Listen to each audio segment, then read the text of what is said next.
Millions of despairing men, women, and little children, victims of a system that makes men torture and imprison innocent people. You cannot shake hands with a clenched fist. Produced by a nuclear exchange would be carried by wind and water and soil and seed to the far corners of the kingdom of God, the kingdom of heaven. It's one small step for man, one giant leap for mankind. We're not saying that planet Earth is coming to an end. We're saying that planet Earth is about to be refurbished, spaded under, and have another chance to serve as a garden for another civilization. Most of the people in here are just your reflections. They're your mistakes. 1776 will commence again if you try to take our firearms. 1 million of the planet's 8 million species are threatened. You are what you repeatedly do. Therefore, excellence ought to be a habit, not an act. Your lives and the credibility of the United Nations is at stake. Epstein didn't kill himself. The reason this is such an interesting time is not only because we're on the threshold of the end of this civilization. They're trying to take you out with bullshit. The experience of the past 2 years has proven beyond doubt that no nation can appease the Nazis. To those who can hear me, I say, do not despair. The misery that is now upon us is but the passing of greed, the bitterness of men who fear the way of human progress. The hate of men will pass, and dictators die, and the power they took from the people will return to the people. And so long as men die, liberty will never perish. In the language of the U.S. Department of Defense, these are unidentified aerial phenomena. Roswell's a very interesting place with a lot of people that would like to know what's going on. There is very compelling evidence that we may not be alone. This is the Garden of Doom. Welcome everyone into Garden of Doom, and this week we are joined by Ashley Hilt, also known as Asherz, and she's a self-described weirdo from Ohio, but for the purposes of this show, since we're all a little bit of weirdos here, she's a cryptozoologist, a UFOologist, a paranormal investigator, a filmmaker, author, and podcaster. And when she's not doing all of that, she's doing the lecture scene, conventions, and she's guesting on little podcasts like mine. So thank you very much for joining us, Ashley. It's a pleasure to have you. Welcome to the Garden of Doom. Well, thank you. Thanks for having me. Oh, it's great. I was excited when you said that you'd come on board. So tell everyone a little bit about yourself if they're not already familiar with your work. Sure. So the term that I personally prefer to use for myself is a Fortean investigator. The term Fortean originates from Charles Fort, who was probably one of the first notable people to, research and investigate anomalous phenomena. All it means is that I take into account everything. So you have people that are cryptozoologists; those are your Bigfoot bros. They're out there squatching, doing their thing. You'll have your UFOologists. Those are people that look heavy into UFO sightings and abductees. You've got your paranormal investigators. You'll see them a lot in old, moldy, abandoned buildings. I do all of it. I think that there is a crossover in some of these topics, not all of them. So to make it simple, I prefer the term Fortean. But unfortunately, you don't get paid to do that. So in order for you to actually do this type of job, you have to create some type of content, whether that be something on the internet. I have my own podcast on Wednesdays, We Talk Weird, whether that be filmmaking, which I am currently working on a Mothman documentary, whether it be books. Like I said, I am now a published author with more of my own books on the way here, or going to the convention circuit and giving lectures on these topics and selling merchandise. So it's all kind of part of it. You end up being a jack of all trades, really. So that's excellent. Yeah, I just I had just listened to something about Charles Fort yesterday, maybe. It was within the last 24 hours. And it was part of the Earth Ancients show. I'm sure you've listened or heard of that show. Anyway, so that's good. I like that you've coined the phrase, or at least borrowed it, 40, and it does make it sound a lot more formal, and it does avoid you having to list 4 or 5 things when you can just use the umbrella term, sort of all things paranormal. So that's cool. I would use it myself in the show's description once enough people know what it is. So yes. Yeah, so brand that, market it. Maybe we should get a trademark on it. It's not an original term that I came up with. So I was familiar with the term due to the Fortean Times, which I believe is a publication that's been out since the 1960s. So it is an old term. I don't know why people don't use it more. I don't know, but that's, hey, I'm trying. Trying to get it out there. Very good. All right. Well, taught this guy something new anyway. And then, of course, even in trademark world, first use has priority. So there you go. And of course, there's all the copyright work out there. So I think when we spoke initially, we were sort of discussing what to do the show on. And you said, well, listen, I'm making a documentary on the Mothman. And do you want to do mostly Mothman? I'm like, yeah, sure. The Mothman's one of the most prevalent myths, legends, lore, urban myths. So I don't really consider an urban myth or an urban legend. But anyway, it's one of the, most, most well-known American modern legends or phenomena that exist. So yeah, please let's get started on the Mothman. Sure. I think this is a really good time of year to talk about it. It is kind of Mothman season. Two big events happened, around this time. Well, two big events for the vanilla people, to the Mothman lore. So the first major event was, the first notable sighting took place, and I think it was November, I believe. It might have been the 15th. So I should have looked this up. Anyway, it was in mid-November. And it's the infamous story of the Mothman chasing the couples in the abandoned TNT area of Point Pleasant, West Virginia. Very spooky. I guess for sake of time, I'll kind of explain it a little bit. You had two different couples, very young couples, joyriding around the TNT area. What's the TNT area? Well, this is an area that is, now it's the McClintock Wildlife Management Area. But in the 1940s, the U.S. government had purchased this large piece of property in Point Pleasant, West Virginia, and put a power plant there. And they were actually making munitions, but they weren't just making munitions. They were also storing them in these giant concrete igloos that they had stationed all around the area. This operation didn't really last very long. There's a lot of strange mystery surrounding it in and of itself. But eventually the government left the area after the World War II ended, and left everything there. And so it became a really popular spot for the young kids to go and, do what young kids do, make out, do drugs, whatever.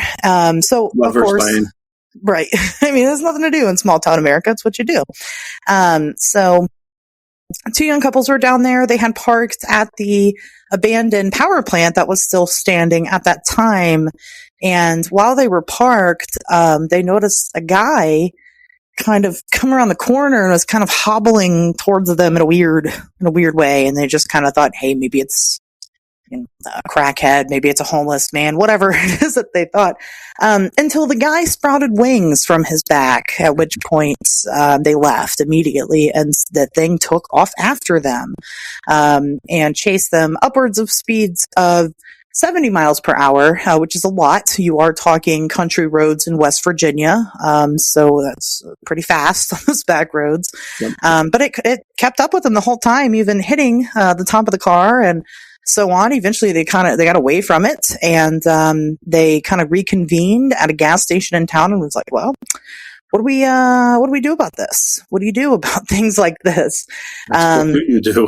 Right. Well, what do you do? There's no guidebook. Who do you call? There's no Ghostbusters in 1966. So, anyway, they had decided, in true white people fashion, let's go back there and just make sure of what we saw. And they did, and they went back there. They saw the creature again. It didn't take chase to them this time, but that was enough confirmation for them. Hey, yeah, we saw this thing.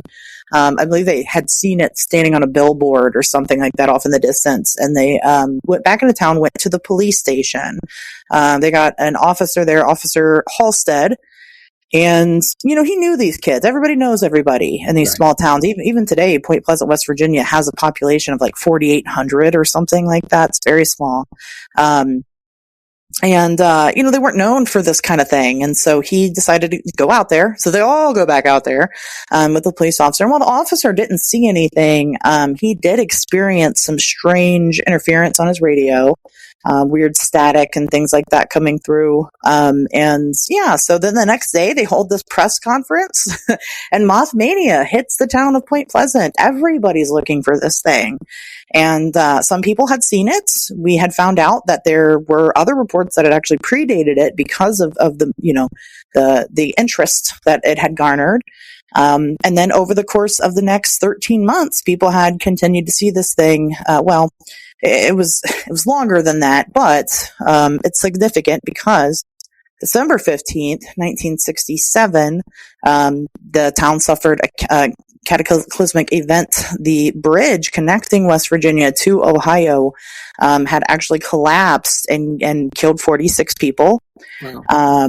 It was a big tragedy, and from there that kind of overtook the town and their media. They had something else to talk about besides this giant bird man thing, and the Mothman kind of died off in obscurity, and nobody really talks about it after that. So that's the origin story, I suppose, that everybody knows. Yeah, what brought it back into prominence? Because it obviously, if it died off then, but it obviously made a resuscitation. Mm-hmm. Was it just sort of horror movies and sort of our more modern obsession with things occult? Because I already said why. So what brought it back? That's a good question. So a couple of years after, I believe it was 1975, it's kind of been brought back a couple of times in history. That's when John Keel finally released the Mothman prophecies. So let's go off on that tangent for a second. What is John Keel and what is the Mothman prophecies? So John Keel was a journalist from New York who had taken a huge interest in UFO sightings along the Ohio River. And because he was interested in these sightings happening, he had gotten word, he'd gotten wind of the Mothman chase that happened in Point Pleasant. So he goes down there and spends a lot of time in Point Pleasant taking these reports and chasing UFOs and chasing Men in Black. And it kind of became a big to-do. Well, he takes all this research and he puts it into a book called The Mothman Prophecies, releases it, like I said, I believe it was 75. So that kind of garnered a little bit of interest, not much. And then in the late 1990s, early 2000s, I think it was the year 2000 exactly, a movie was released based off of this book, The Mothman Prophecies. And that really pushed this thing into the public eye even more. So of course people were like, what? This is based off of a book. People went, found the book, read the book. And then it had garnered more interest. Well, because of that interest, the town itself of Point Pleasant had decided to kind of take on the story as an official part of their lore. They really got into it. They started doing the Mothman Festival, which has just grown every single year. And then, in the 2000s, you had that big boom of the internet and social media and, these different cultures and stories and things that you wouldn't easily have accessible to you are now, at your fingertips. So, now the story obviously is here to stay. But I think it's a mixture of a bunch of things and why that became, why it's become as popular as it is. Yeah. Never waste a good urban legend or near tragedy when you can exploit it for excellent capitalism and tourism in your sleepy little town. So the descriptions of the Mothman, as I recall, obviously humanoid, if not, from a distance could be perceived as human, tall, slender, but not that slender. And then like owl eyes, but the wings anywhere from sort of like dragonfly, multi-level dragonfly type wings, to, well, a moth wings. Mm-hmm. And I, for a while I was sort of trying to figure out if there was some connection between the Mothman and the Slenderman, but aside from them appearing at a distance and being humanoid, there doesn't seem to be much in common other than the, sort of the foreboding or the scariness of it. But Slenderman seems to be a much more elongated, thin man with long fingers and, a smile without any joy in it, and sort of dead eyes. I mean, could be related, maybe, I don't know, but never heard of the Slenderman flying or, and anything of that. It seems like more of just your run of the mill sort of, Burton kind of, demon that you might see in one of his movies. But the Mothman, he's been everywhere from, military tech to, alien, which is probably the most popular one, to interdimensional being. So what's your view of it? What is your investigations and your research? What kind of conclusions have that led you to? Yeah. I'll say that what I believe now is wildly different from what I had believed initially. First of all, I didn't believe in it at all. I thought that this was just, the same thing all the skeptics thought. It was people seeing an owl. It was people seeing a sandhill crane. There's some reasonable explanation for these sightings. And then what's that? You ever see a harpy eagle? They do look very similar, but we don't have those in North America. Right. They never come here. I mean, it could be of course, an escaped pet. Those exotic animals have been in places they shouldn't be because of that. But either way, whatever the answer was, I thought there was some logical explanation for what it is that people had seen. And, over time, as I dug into my research, I thought that maybe, initially I was all aboard the conspiracy train. I was here for it. I thought that this had something to do with the government.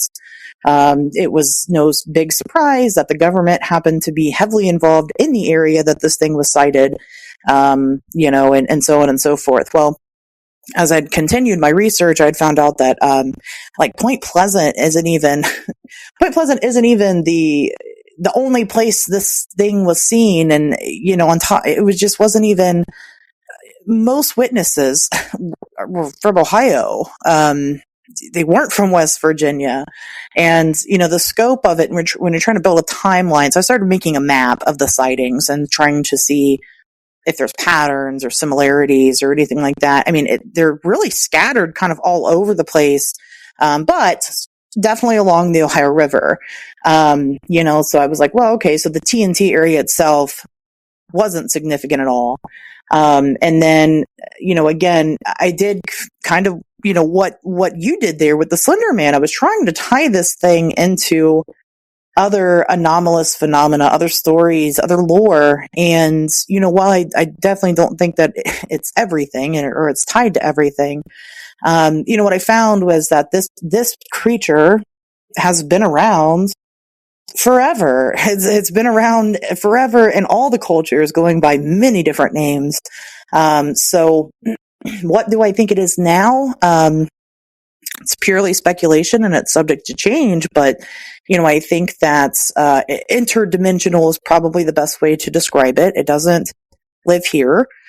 People get mad at me all the time because I say, Mothman's not a cryptid. And that's not really. Cryptids are classified as undiscovered species of animals. So you're talking terrestrial animals that live here on our planet, there's a lot of anecdotal evidence for, but no actual scientific evidence for.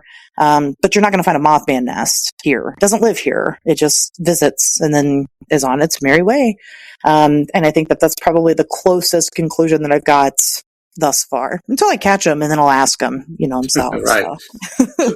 Well, I'm going to say he. I don't know if it's a he or, sure. Or I don't even know if they have gender, in any form. I think he's acceptable. Okay. So he appears solitary. He appears at least regional in North America. But you said that the same being exists in every culture by many names. So can you give us some of the prime examples? Yeah, absolutely. So India has the Garuda. It's a very, very similar creature.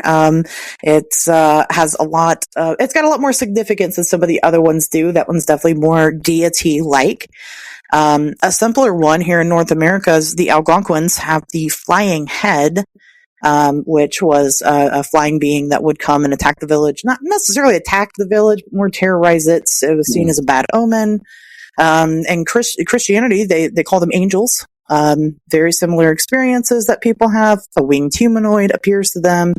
changes their life. That's one thing that I found. How do you classify what a Mothman sighting is? Is it the red eyes? Is it the winged humanoid? Is it? No, to me, what it is the significance of the event itself.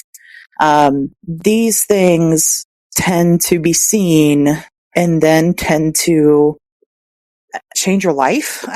I don't know how to explain it. And this is the part where it sounds like I'm running a cult. I promise I'm not. Well, maybe I might be. But, what happens is, you have a Mothman encounter, and then other things in your life seem to kind of follow suit to some type of significant change. If you're familiar with tarot reading at all, we refer to this as the tower moment. So it's kind of where your whole entire foundation is shaken up or even broken down completely, and you kind of have to start over and build brick from brick your life back. Just as humans, and I'm sure that you've got people that have experienced this, if they're at least in their 30s at minimum. You've had this experience. You've had a moment in your life where everything has just gone to absolute shit and you are starting completely over. This is what happens every single time. Every time someone has this experience. So when I say that like angels are the same thing, a lot of people go, now wait a minute, hold on now. The Mothman sounds scary and angels are not. Well, not necessarily. When people claim that they have an encounter with an angel, the same thing happens. It's a very life-changing experience for them. Well, they just view it differently. Even the biblical descriptions that they're horrifying. terrible to lay eyes on, or you can't even see them past the glare or the shine of the sun. And I think it was Ezekiel with the four heads, or four faces: human, bull, eagle, and lion. Yeah. Horrifying. Yeah, not like the beautiful blonde-haired, silver-eyed sort of Nordics that we've sort of imagined, or Greek statuesque bodies with wings put upon them that people like Michelangelo made so famous. Right. I think that one description of the angels that gets overlooked a lot is that they're incomprehensible.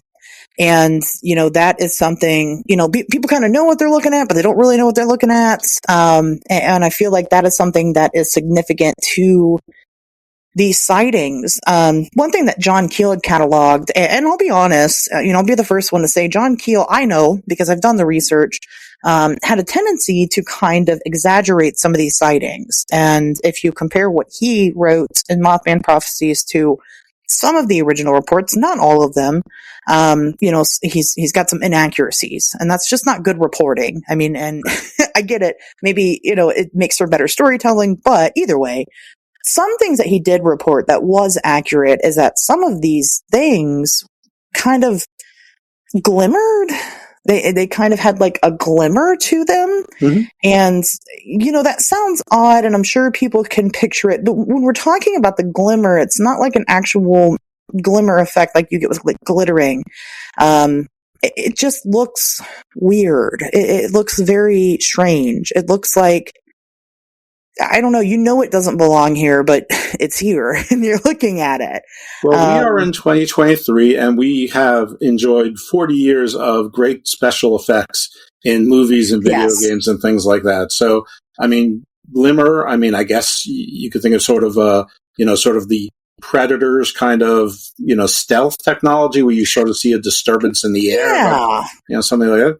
Or there's also like, I guess Captain Marvel, who basically has, her cosmic power sort of outlining her. I know I'm putting you on the spot here with sort of the impossible, but which one are we talking about? Or are we talking about something that's like maybe more like Phoenix from the X-Men when she goes full Phoenix and sort of has the fire surrounding her? Is it something like, is it something like that? Or is it beyond any sort of description that lends itself to like pop culture? No, that's a really good question. I don't know, because like I know what the Predator looks like. I don't know what Captain Marvel or Phoenix look like. I'm just not great at pop culture, but it wouldn't be a bad idea for me to find something, because I'm sure it exists somewhere in media.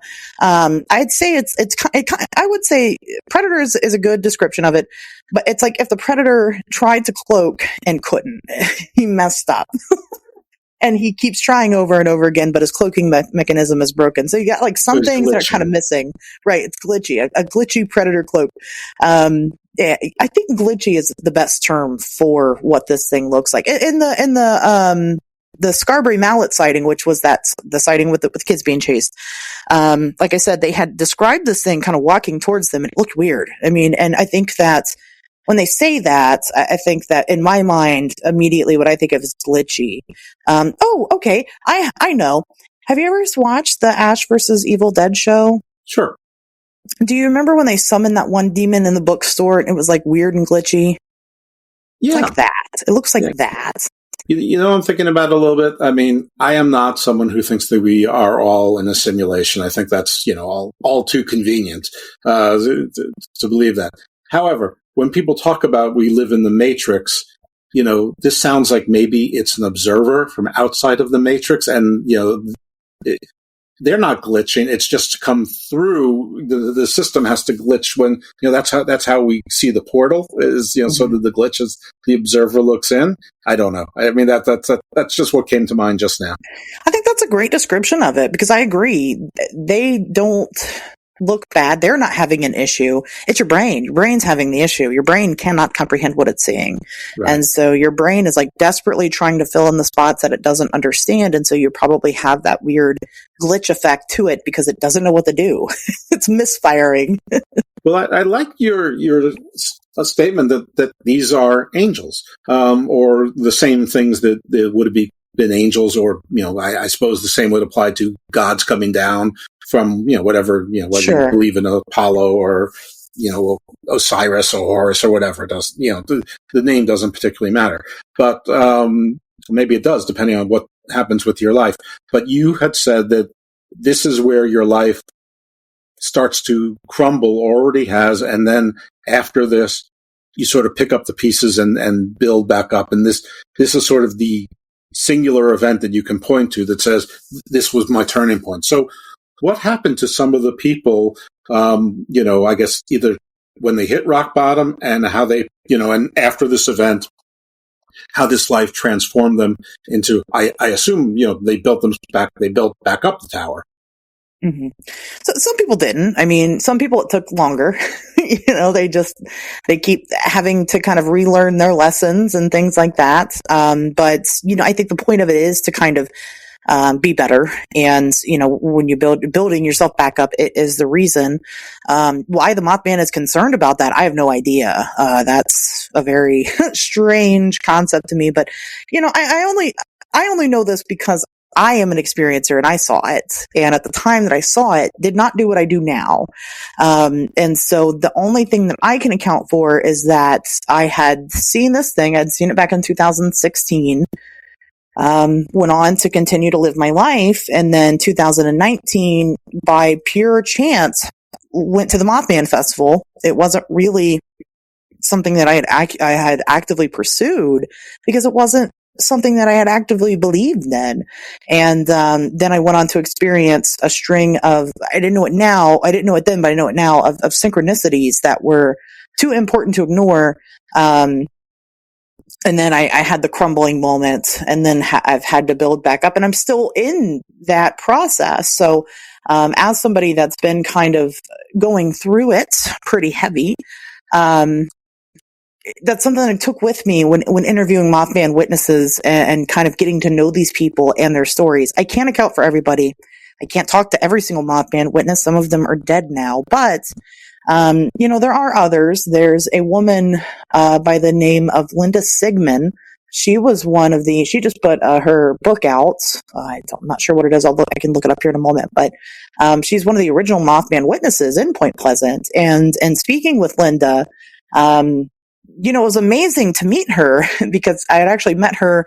I'd given a lecture at the Paranormal Expo in Marietta, Ohio, and she showed up. And I mean, instantly her and I had this weird connection. And I do with these other witnesses, because we both know what it's like and what follows when you see it. It's not so much seeing this thing that is cataclysmic. It's not so much seeing it that shakes you up. Again, it's the events that happen in your life directly following that event that make it significant. And Linda's had her string of trauma, I mean, more or less.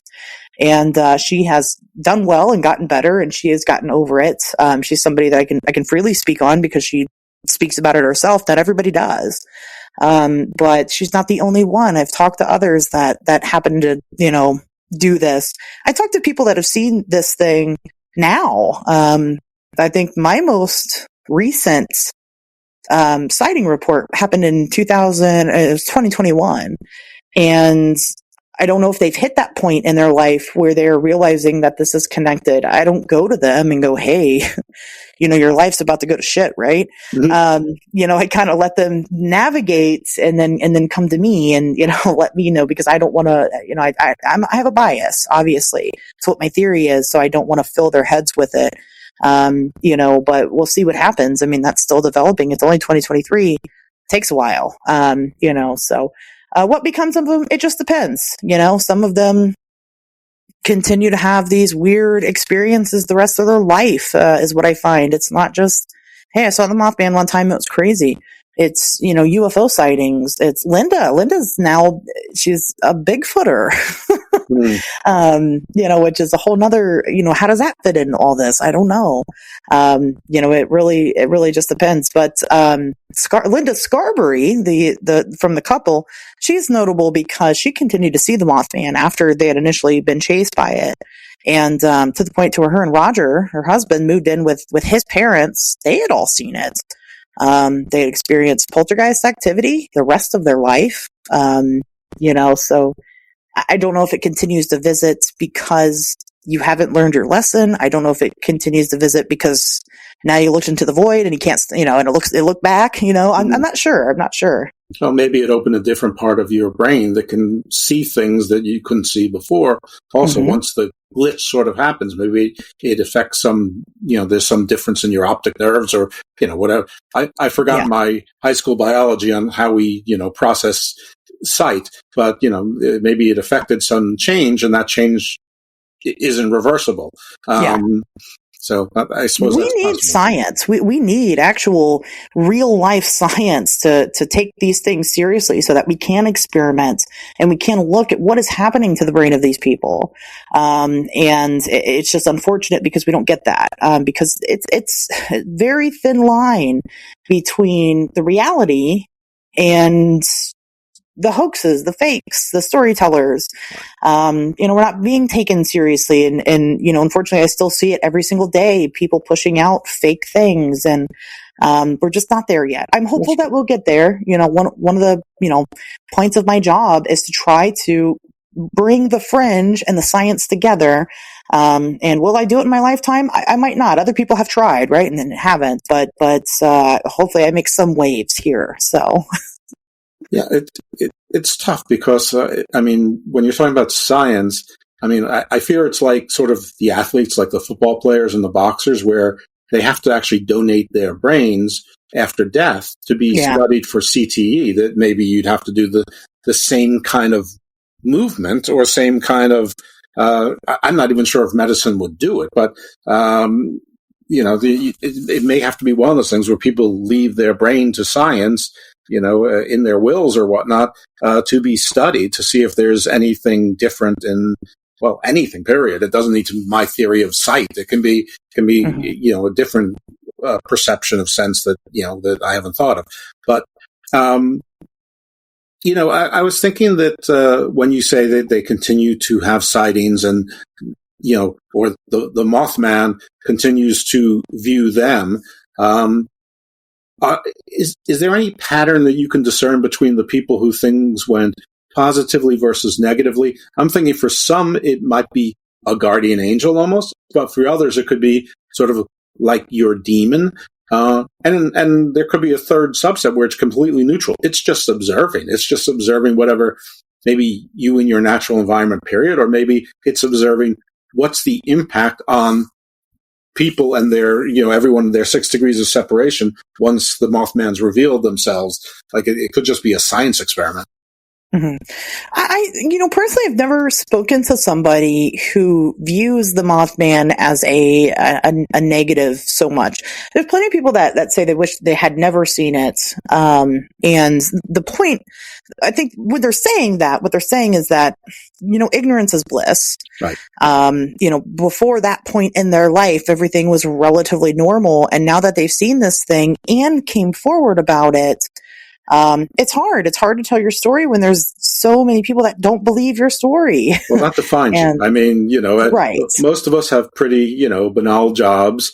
Most of us, we go through some sort of path in life that, we live, we pay our taxes, we buy stuff, we go out to dinner and movies or whatever, and we're defined maybe by a few things, maybe by our kids or, our job or, that we sing karaoke. Well, you're now defined because you've seen the Mothman. I mean, you can't outlive that. You can't outrun that. You can't move away with that without changing your identity. So I could see why it would be sort of a bane. I don't want to call it a curse, but it is your defining moment in life. Yeah. Well, right. You saw it and you came forward about it, which keeps other people from coming forward about it, because they see, what these people go through. You're not making money as a Mothman witness. Right. You're not gaining anything from it. Some people who are already kind of into these fringe topics, and let me tell you, it is a tiny community. It's very small, but, with the invention of the internet, you got people, somebody posted something the other day. Actually, it was just yesterday. I was reading a blog from 2010 that claimed that Mothman does have nests, that they've witnessed one of these nests, that they witnessed a victim, a person, be dragged to the nest to be fed to the Mothman's woman and the Mothman's children, and the person was eaten alive, and all this terrible stuff, and it's not real. It didn't happen. Right. That's not a true story. And you've got those people that just want to feel special for just a moment, right. But in general, it's a very fleeting moment. It's not, you don't, rise to fame because of it, or like I said, you don't get much from it. And some people are reluctant to come forward. I would say more so than people are excited to come forward with made up stories. So anyway, people say that they, regret seeing it sometimes, again, not because of the creature itself. They don't usually, put evil connotations on it. I keep referring back to Linda Scarberry because I think she's the most easily sought out witness, from one of the most famous encounters. But one thing that she had said about this thing, she was very scared. They were very scared at first. Actually, the other couple involved have never spoken publicly about it. They've never, solidified the story. They've never denied it. They're still both alive. But they will not speak publicly about it.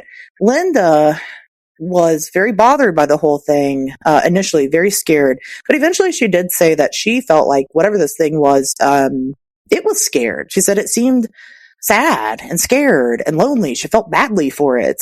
And this is a Christian woman.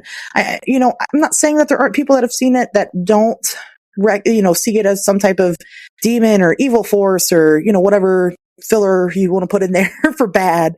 Mm-hmm. I just haven't personally spoken with them saying that this thing is a bad entity. Well, maybe if she was a Christian woman, she interpreted it as one of the fallen angels that was, sort of banished out of heaven, and, not one that was, prisoned in Tartarus or Duato, but it was just banished to earth. And maybe she feels, maybe that's how she interpreted it, as one of the fallen angels sort of stuck here on earth, but, basically being alone. I've had people say that it's saved their life before. I had one gentleman who said that he was driving. He was on a long drive. He was falling asleep in the car. And on one of the moments where he was falling asleep, he looked in the rearview mirror, and in the back seat, it was. And he turned around and it wasn't there. Now, was that something that he kind of dreamt up because he was driving? Sure, it could be. Linda Sigmund, who I talked about earlier, she was having a UFO encounter, and they were parked in the car, her and her boyfriend at the time, and had this UFO come upon them. And as the UFO was approaching the car, the Mothman picked her up out of the car and put her away somewhere else. And she believes that she thinks that it had stopped the UFO from making contact with her. And so there are instances where people see this as not even just an indifferent or a weird experience, but a good experience, a very good one. So it took her out of harm's way. That's really interesting in that, a lot of people think that Mothman is alien or extra-dimensional, but now a lot of people think that UFOs are extra-dimensional. Maybe it's because of, the physics of the speed of light and you can't exceed it is pretty prevalent, and, at least human bodies, space is not meant for the human body to be there in, prolonged periods of time. So maybe just the lore has caught up to it. But if they are both extra-dimensional beings, then there's nothing inconsistent with the Mothman and UFO encounters being together. And if you believe the folks who have studied ufology and are sure that there's multiple races out there, maybe some among us, and they're not all on the same side, that act was also consistent. Right. Yep. And I agree with that. I tell people all the time, if we were to ever perfect certain things like space travel, time travel as well, we suddenly go from being third dimensional creatures to fourth dimensional creatures. And then I like to use string theory a lot, and a lot of my own theories.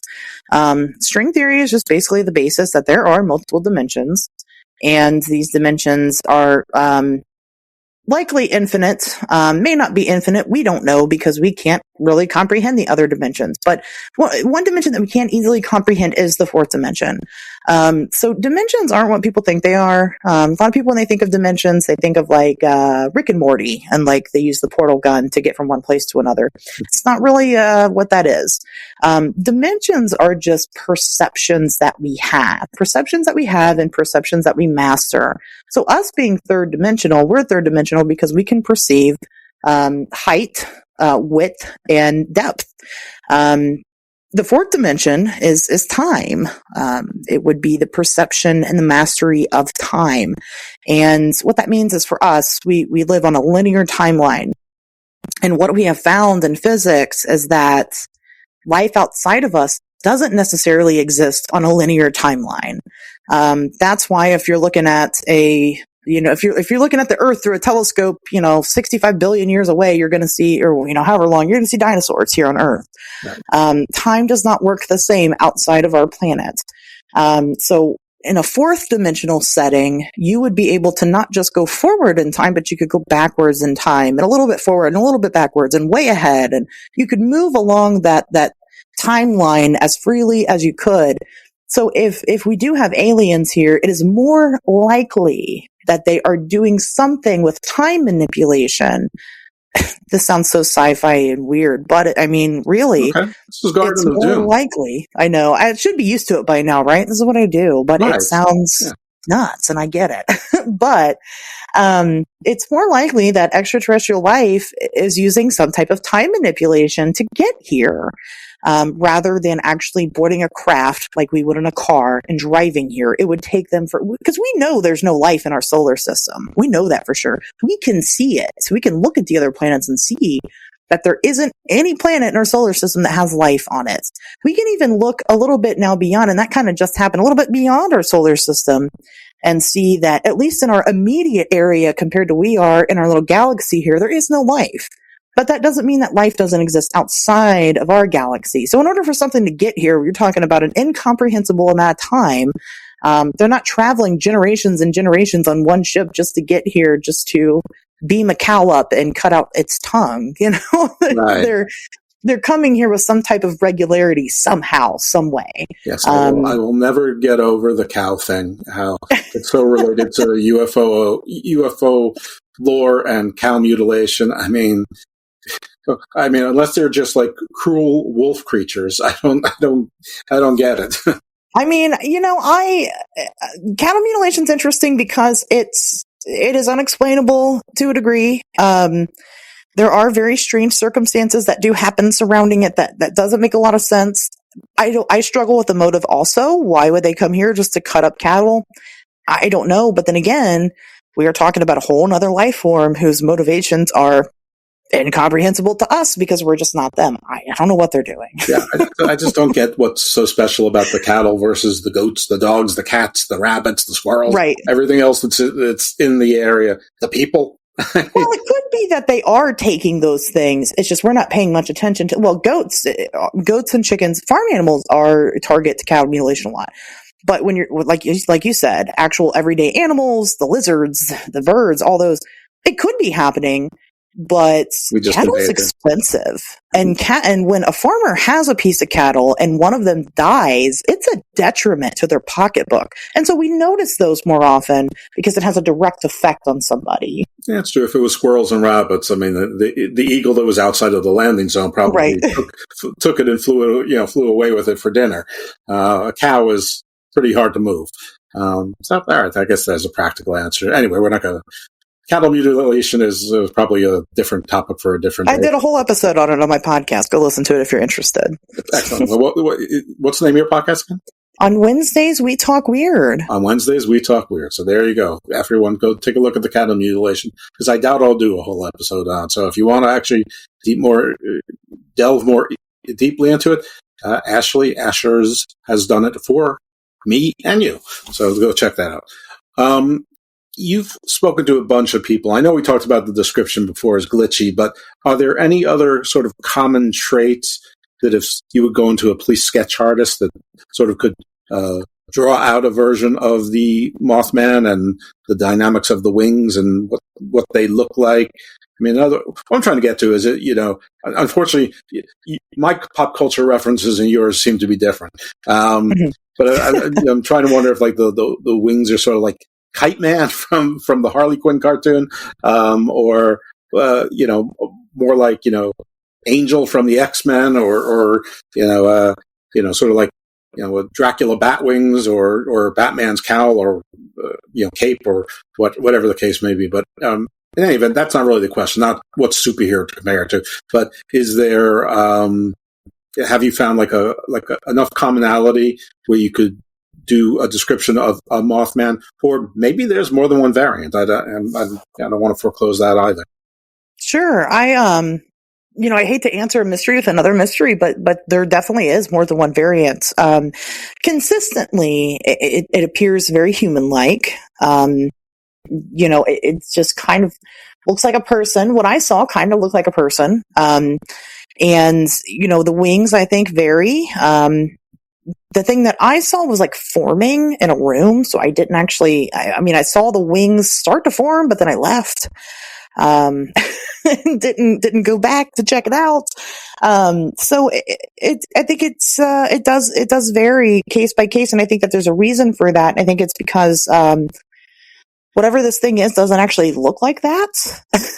Right. I think it presents itself in a way for us to be able to comprehend. And so sometimes it's just a matter of, I don't know if they go into the psyche and try to figure out what we accept. I don't know if they already kind of have an idea, like the Men in Black. Some people say the Men in Black are more alien-like, but they come and they at least present themselves as human, right? Mm-hmm. With slight variances, but I don't know if it's similar to that. But if I were to draw it, if I were to say what it would look like, I would probably draw it as a man, a kind of muscular man, with giant, round, glowing red eyes and wings. And the wings I would probably do, I don't know. I'd probably do more leathery bat-like wings, no feathers, maybe some hair, maybe some fur on them. I think that's probably what I would do. I guess I've never sat down and really picked apart exactly which descriptions, match up and what features are more prevalent. Maybe I should. Maybe someone should, do that. I think that would be interesting. But it varies. I mean, the color can be black or brown or white. And these are just Mothman. I'm not even talking about the other weird things. Just people that claim it as Mothman. The wings can be feathered or not. Some people say it looks like a bird with no neck. very owl-like, but with human legs. Muscular human legs seem to be a trait that is consistent. And the red eyes are kind of take it or leave it. They're either there or they're not. Well, there's one witness who allegedly saw the face of this thing. A lot of times when people see it, they're not seeing it in broad daylight. They're not too concerned about looking at the details of the face. And when she did that, she ended up with a case of conjunctivitis. She had really, red, irritated eyes for like a week after that, which John Keel allegedly had tied into other UFO experiencers actually tend to have that same phenomena happen. So, but she didn't really say what the face looked like. She just kind of said it looked weird, and that was that. So I don't know what that means. I don't know if it was like a Picasso painting. Right. Yeah. So. Well, I wish somebody would do a sort of a cross-referencing and to come up with a a physical description that everyone could see, or descriptions, as you said. There's different variants, and one with feathers, it makes you think of the Quetzalcoatl myth. Anyway, you said that there were other sightings that weren't Mothman, but people called Mothman. What are some of those? Things that weren't Mothman that people call. I don't think I said that in particular. So other sightings that people have seen that they don't call Mothman. Oh, okay. A big one I like to point to, something that a lot of people don't know about, is the butterfly people, and I believe it was Joplin, Missouri. I think it was Joplin or Jocelyn. I'm going to say Joplin. So the butterfly people was an account to where this little town of Missouri had a terrible, terrible tornado, horrible tornado, and it ripped apart the entire area. There were some kids trapped in a particular building, and these kids were taken to safety somehow. And when kind of questioned further about what happened, they say that these people that look like, they call them butterfly people, picked them up and carried them away to a safe place. And have maintained that story. Now, they kind of described this as being, they said colorful. And what I find interesting about that is that could fit into either they saw these things solidly and they actually were filled with lots of color, or that also kind of fits into that weird glimmer effect. Maybe they didn't know how else to describe it, so they just said colorful. But that's a good one. I like that one a lot. It's an interesting tale. It sure is. It also might be based on the background, the background horizon and the environment that you're in. That it presents in different colors or shades or shapes or patterns, almost like a camouflage, or maybe it's trying to be something like, if it's during daylight, maybe it thinks, you might recognize a butterfly as being something that's friendly or safe if it has good intention. Especially to children, Again, that kind of goes into, like I said, I don't think they look that way. They don't actually live their life looking the way that we see them. But if they're approaching children and they're trying to save them, then again, they dip into that psyche and figure out, well, what would these kids not mind seeing? Well, butterflies are nice, Well, the fae folk, the fairies of legend are not like little Tinkerbells. I mean, there were little ones, but there were also ones that were full size. So, again, back to your angels, angels, fairies, what's the difference? Maybe none. I have no idea. That's really interesting. What are some of the other, cryptids, aside from Bigfoot, that sure you've looked into and you've heard lots of reports about? Heard lots of reports about, well, obviously Bigfoot is probably Bigfoot. Dogman is a really big one.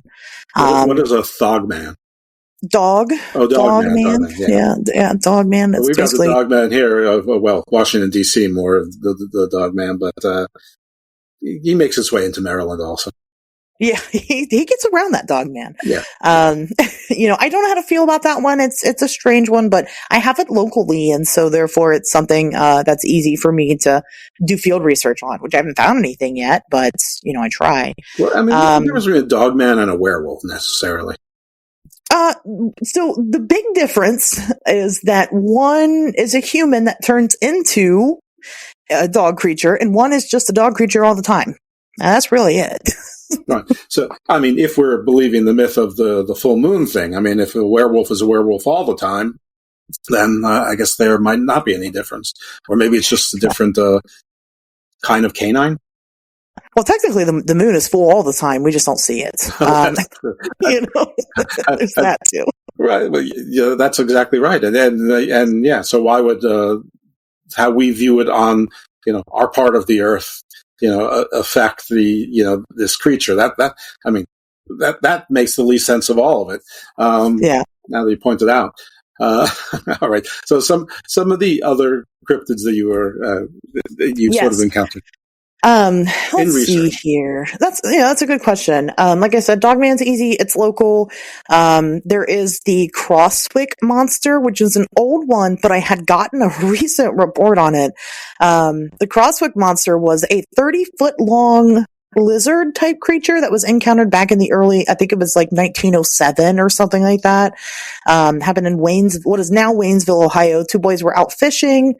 They heard some weird noises in the brush. They decided to try to leave. When they went to go leave, one of the boys was actually grabbed onto by the mouth of this creature, and it tried to drag him up into this old, dead, hollowed-out tree. And so some nearby gentlemen, I think it was like 4 different guys, heard these kids yelling and screaming, and they came and saw the creature, and they were able to get the boy out of the creature's mouth and get him back into town and rush him to the doctor. But they decided to go into town to the local bar and form a mob and go kill the creature. Let's go kill the beast. It's trying to eat our children. And so they all go out there and they go to the tree that they had seen it climb up into, and they start trying to coax it out. They're banging on it. They're, making lots of noise. This thing crawls up through the tree and jumps out of the top. This is where it gets really cool. When it jumps out and lands, it stands up on 2 feet, all 30 feet of it. Now, half of that was the tail, but still stands up on 2 legs and runs off. Okay. And they chase after it. It had ran into a hole in one of the rock formations nearby, and they, as townspeople, they knew where that led to, a little tunnel led to, and so they had people at the entrance, they had people at the exit. They were waiting for it. It never came out. So interesting story. I mean, there's a lot of credible witnesses there. I think that something happened. They saw something. I don't know what. Salamanders can get pretty big. 30 feet, probably not. And it probably wasn't 30 feet. But something happened. So anyway, I become who I am now. Okay. And, full disclosure, I do have a regular people job too. And so I work from home. I'm having an issue with my equipment. I have to take my equipment into the office to the tech guy, the company tech guy. And I'm in there and we're talking. And he doesn't know who I am. I don't talk about what I do outside of work. That it just doesn't, I just don't talk to those people. Again, I work from home. I don't know them anyway. But we're just kind of shooting the shit, nothing serious. We're having a good conversation. And this man, out of the blue, brings up Mothman. And so I immediately look at myself and make sure, am I wearing Mothman shirt? Is there any indicator at all that I know what the Mothman is? And, there isn't. And I'm like, that's really weird that you bring that up, because that's what I do. And he's like, what do you mean that's what you do? I'm like, okay, so outside of here, this is what I do. This is my job. And he stops me and goes, wait, I saw it. I'm like, you saw it? I saw the Mothman. He said, actually, I don't think it was the Mothman. I think it might have been the Crosswick monster. And what's crazy about him bringing up the Crosswick monster is that nobody knows what this thing is. Nobody's ever heard this story. It's not like a local legend that we tell all the time. Like, it is very obscure.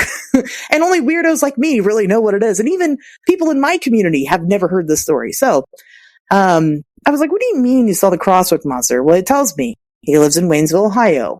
It's a very rural area. He's got a lot of land. He's got a pair of binoculars where he sits out on his porch and he just kind of looks and sees the deer and the coyote and whatever.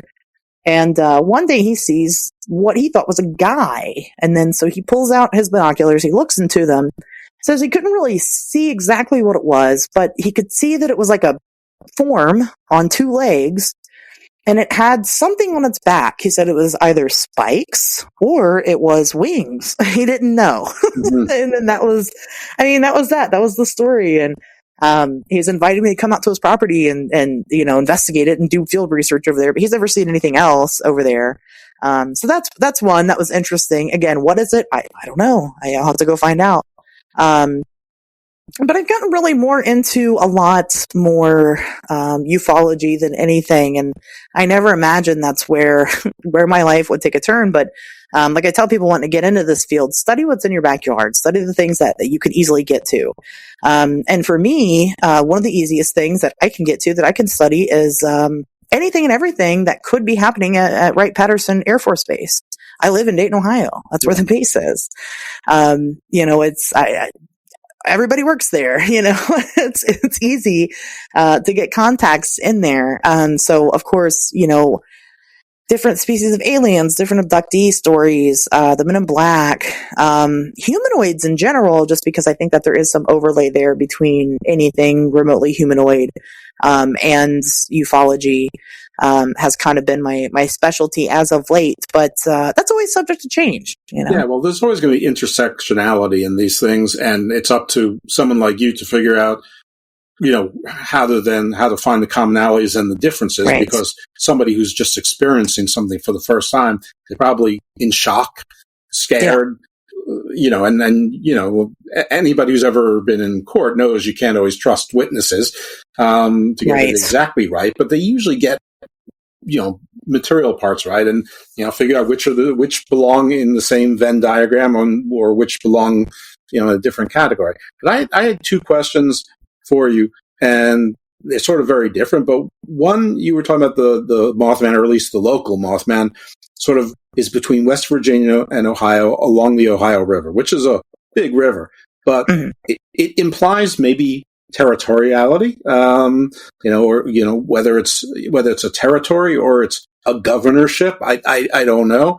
And then, you have to be familiar with at least some of the petroglyphs and bas reliefs and images on pyramids and architecture around the world, where they have all sorts of images, and you see people looking like they're in deep dive sea outfits, some look like they're astronauts, so first, what do you think of is there a territorial nature to the Mothman? And two, have you seen images, just from across, maybe an Angkor Wat or the Great Pyramids or what have you, where there's images that sort of fit the description of the Mothman?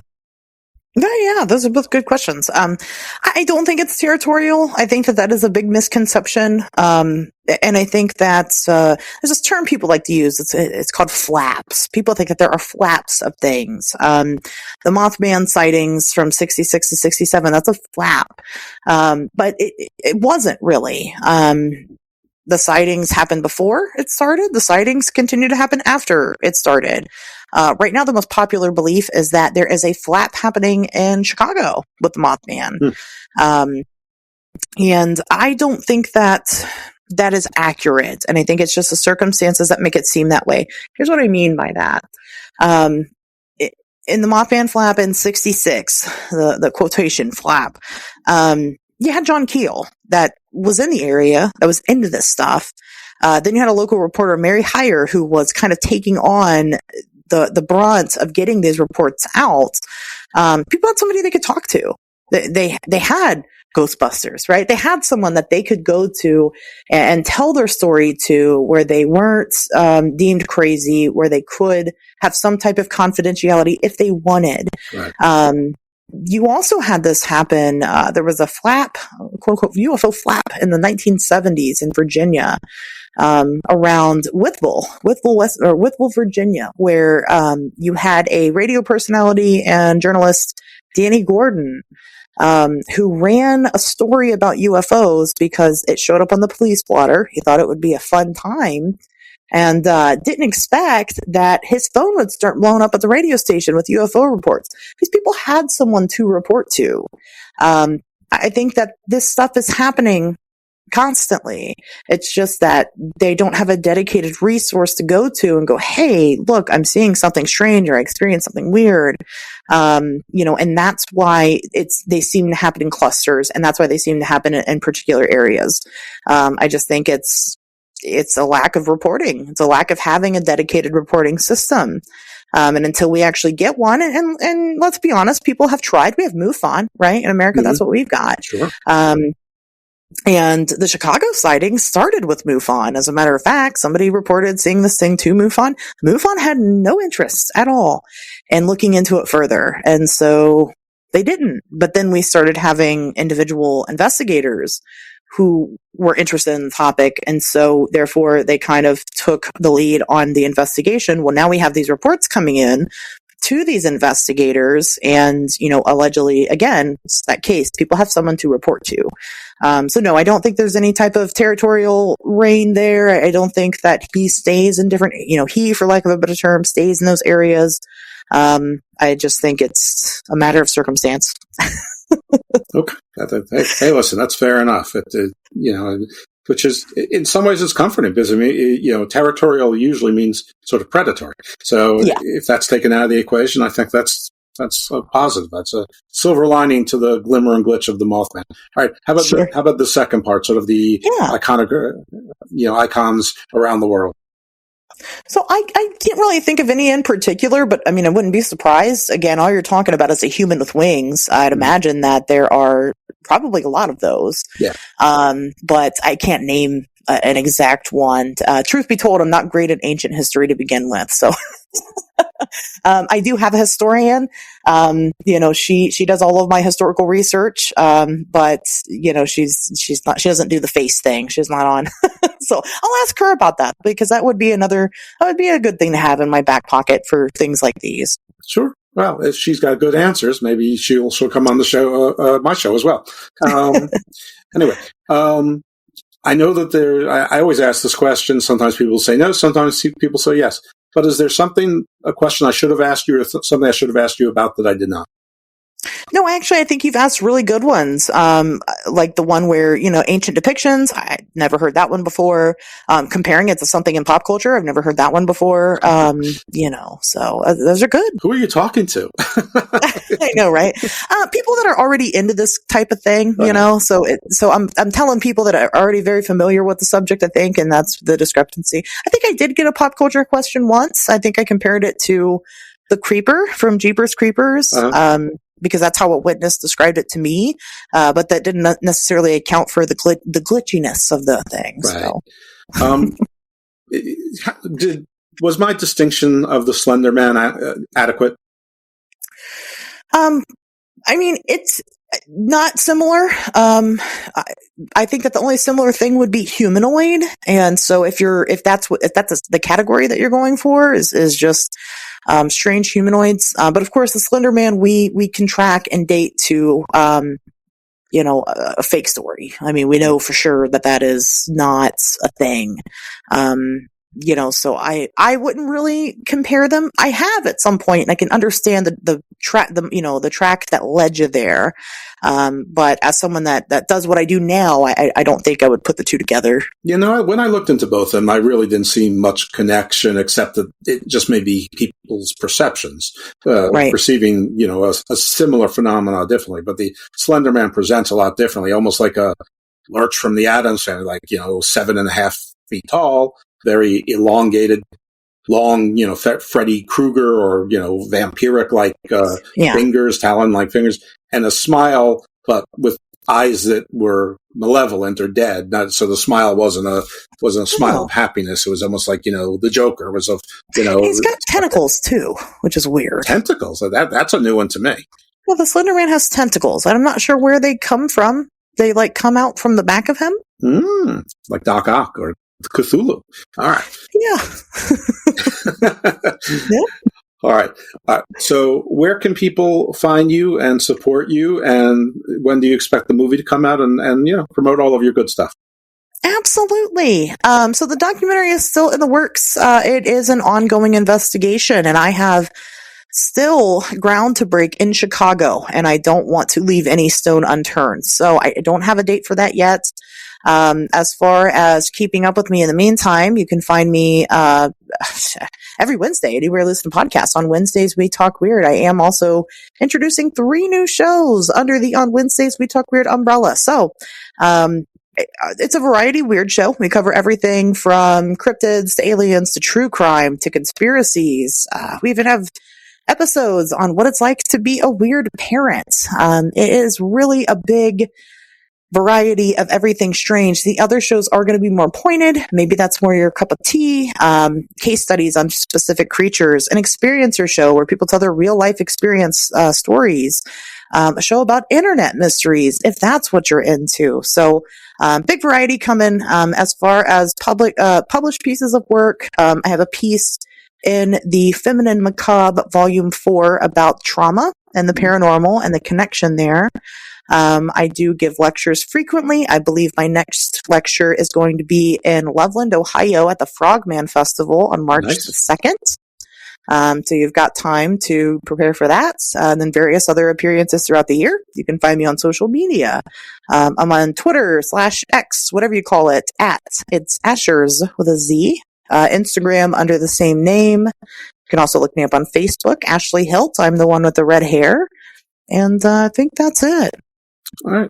Excellent. Well, if you're ever doing anything in the Maryland towards the East Coast part, I'm in the Baltimore area, just give a holler. I'll love to come out to one of the shows or the conventions or whatnot and check you and everybody else out.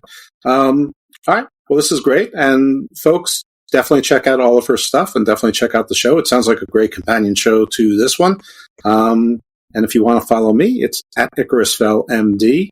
That's on X. I do have 2 other accounts. I just forewarn everyone that 70% of it or more is talking about professional wrestling. Yes, that is my nonsense outlet. I feel like I shouldn't have to apologize for it, but it sounds like I am. Anyway, but if you engage me in other things, I will be very happy to talk about other things as well. Professional wrestling is very easy to talk about, and it really doesn't matter. So it's a very nice outlet. Anyway, give the show a nice rating, 5 stars if you will, a nice review, and more importantly, please refer it to your friends.